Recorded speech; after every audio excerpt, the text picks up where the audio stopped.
John Dean entitled George W. Bush as the New Richard Nixon, both wiretapped illegally and impeachably. Without objection. Mr. Dean, how many American presidents have you accused of being Richard Nixon? I actually wrote a book about Mr. Bush and Mr. Cheney with the title Worse Than Watergate. So it's sort of become a cottage. Did you make money on that book? It was a very successful book, How much money did you make on it? I'm sorry, I don't have any idea. More than $1 million? No. More than $500,000? I said I don't have any idea. How much money do you make from CNN? I don't really know exactly. I think I'm going to object to the Wait a second. Mr. Dean has made a cottage industry out of accusing presidents of acting like Richard Nixon. I would like to know how much money he makes based on making these accusations and exploiting them for his own economic benefit. And you're saying that's Mr. Gaetz, Mr. Gaetz, I appreciate you were not born at the time this all happened.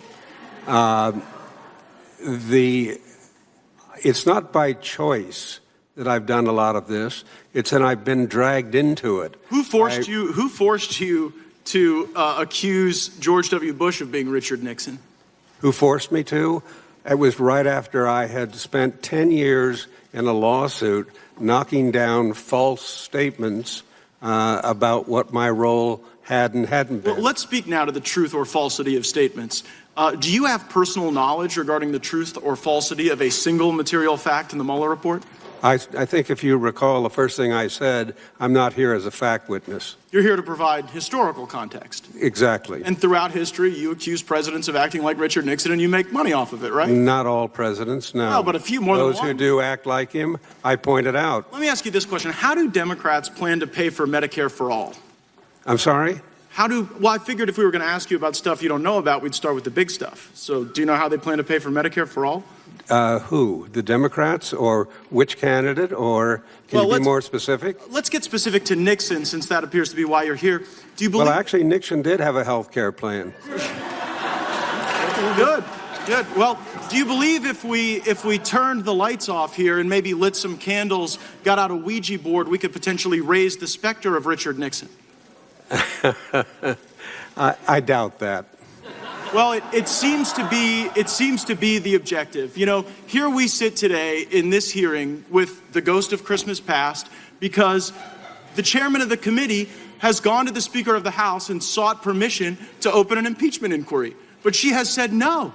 And so instead of opening the impeachment inquiry into Donald Trump, which is what the chairman wants to do and what I presume a majority of Democrats want to do, we're here reopening the impeachment inquiry potentially into Richard Nixon, sort of playing out our own version of that 70s show. And what I really regret, it is striking, Mr. You're Gaetz. here as a prop. You are functionally here as a prop because they can't impeach President Trump because 70% of Democrats want something that 60% of Americans don't. So they're in this no-win situation, and you sit before us here with no knowledge of a single fact on the Mueller report, on a hearing entitled Lessons from the Mueller Report. Mr. Gaetz, can I answer your question, please? It's not your time, Mr. Dean. It's my time. So here's the deal, right? We have a false accusation against the President of the United States that he was an agent of Russia. My colleagues on the Democratic side made that accusation.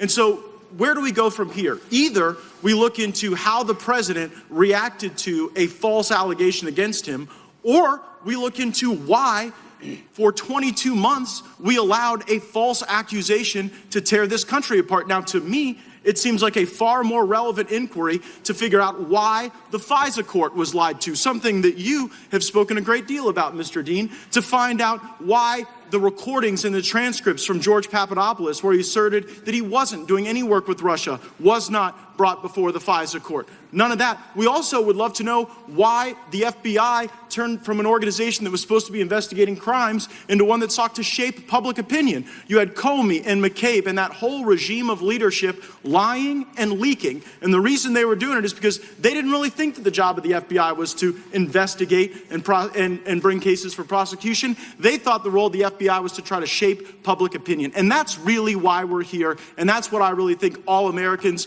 ought to have an interest in stopping. And you held these views. You wrote them down. You said that illegal surveillance was one of the worst things that we should fight against as a government. And now here we are continuing to engage in this frivolous exercise of going after the president, despite the fact that there was absolutely no collusion. You guys need to get your act together and figure out if you're going to open an impeachment inquiry or not, because this is a straight-up fiction. I yield back. Gentleman's time has expired. The witness may answer the question. That was a speech. I don't believe I can respond to it. It's not sufficient time.